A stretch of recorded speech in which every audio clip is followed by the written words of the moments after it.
Hello, this is the Veikk A30 review. I do not know how to pronounce this name properly. It is a Chinese brand. I am probably butchering it harder than a goddamn slaughterhouse.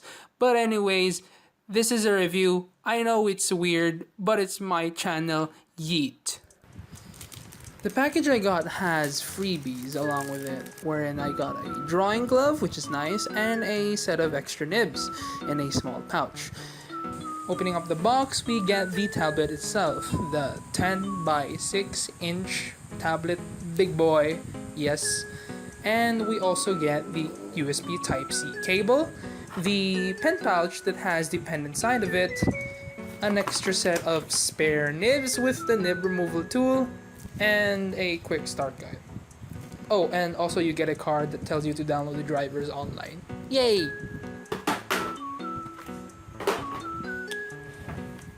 So the tablet itself is, well, it's big. It's just really big.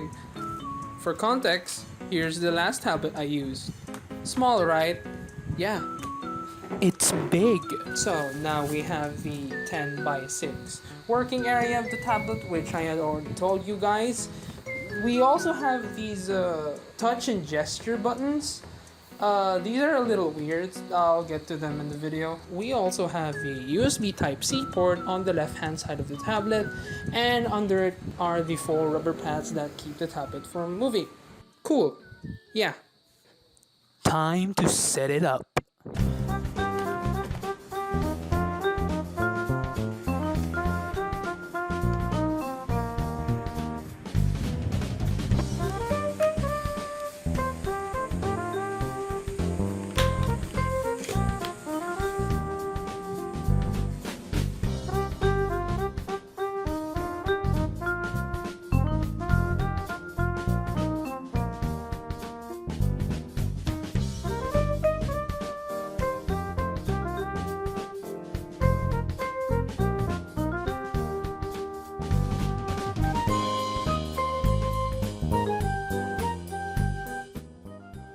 So yeah, I forgot to I didn't really forget. I was just too lazy to record the installation process for the Veikk drivers because yeah, heck yeah.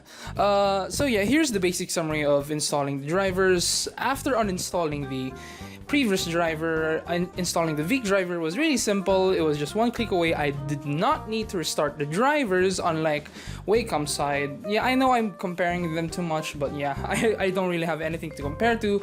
But nonetheless, it was really simple. It worked just fine.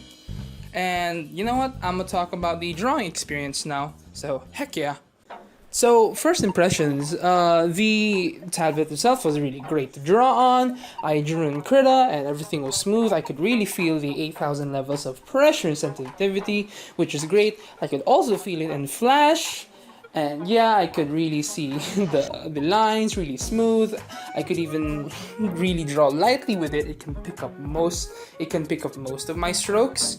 And yeah, it was overall a really great experience with the tablet. The buttons were really strange to use just because I'm more used to having physical buttons when I do my shortcut keys. The touch buttons were really strange. Sometimes I would accidentally hit them with my palm, and it would sometimes do something I wouldn't like for example, an undo command would just pop up without any reason or anything. But yeah, I'll get back to it actually in a few weeks so I can tell you all my experience with it.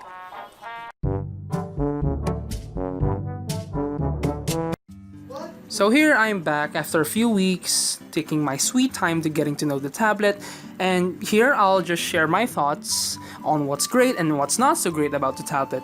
One little note on the pen though, I dropped it a few times while I was using it and the pen got a little wonky. By that I mean when you go to the drivers and you test out the pen's pressure sensitivity, the pressure bar becomes a little shaky, especially when it's like on the higher levels of the pressure. when you try to draw on a drawing software, the sides of a brush stroke become a little blobby.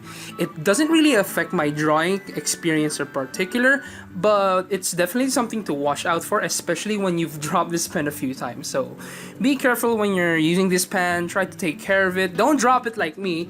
So yeah, that's it. So yeah, for 2,192 pesos, which is about 40 to 45 dolans or dollars, you're getting a pretty good experience. I mean, you're getting a 10 by 6 inch working area and 8,192 levels of pressure sensitivity. It's definitely a great experience drawing with this tablet, but it's not the best experience. I mean, the drivers themselves are the problem. They're not very polished. Sometimes whenever I would draw, I would sometimes have the pressure sensitivity not work on me, like absolutely not work. I would try to go to the drivers and check for the input for pressure, and the pressure bar wouldn't just show me any input. I would solve this by going to the task manager and ending the driver task completely, and that would usually solve the problem. But it doesn't happen all the time. It's not very often, but it does happen. So that's definitely worth mentioning. Another thing about this is the pen, more specifically the pen nibs. Now, when I draw, I like to be firm on the pen. Now, this might have caused the problem. I'm not particularly sure.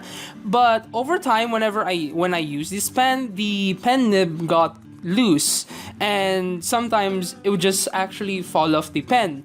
Now, I fix this easily by just replacing the nib, but to me that's kind of bad because like I don't want to burn through all of my pen nibs quickly, so that's definitely something to watch out for. You might not have a problem with this when you're light with your pen, but if you're someone that likes to be firm when they're drawing, watch out for this, definitely. So as for the touch buttons, I just disabled them completely. I found no use for them. If anything, I found them annoying for me because I would accidentally touch them and then it would do a command that I wouldn't want while drawing, and I found that really annoying for me. So but as for the swipe gestures, the little square thingy at the side of the tablet where I can swipe up, down, left, right, I found some use for that. In Flash, I was able to swipe up and down to zoom in and out. In Krita, I could swipe left or right to increase or decrease the brush size. The zoom in and zoom out, that's strange because I could zoom out, I could swipe down, but whenever I would swipe up, it would not zoom in. I tried to map it differently, give it a different keystroke. I tried looking online for any solutions, reinstalling, restarting. I just couldn't find a way to just get the zoom in to work. I don't know if it's gonna be the same problem in maybe Photoshop or Autodesk Sketchbook or any drawing program, but it might be a driver or a Krita problem. I'm not so sure, but it's something worth mentioning. So here are my final thoughts about the tablet itself. For the price, you're getting a pretty good experience. It may not be the best experience, but it's definitely a good experience. It gives you what you need. I mean, it may not have all the bells and the whistles of a famous tablet brand like XP Pen, Huion, or even Wacom, but it gets the job done, and for a cheap price. If you're looking for a tablet that's cheap and just gives you what you need for drawing, this is definitely the tablet to get, or to at least consider. So yeah, that's it for the review. I know it's weird for my channel, but I just wanted to share my thoughts about it. So like, comment, subscribe. Hope you enjoyed the video, and this is me, and cheers!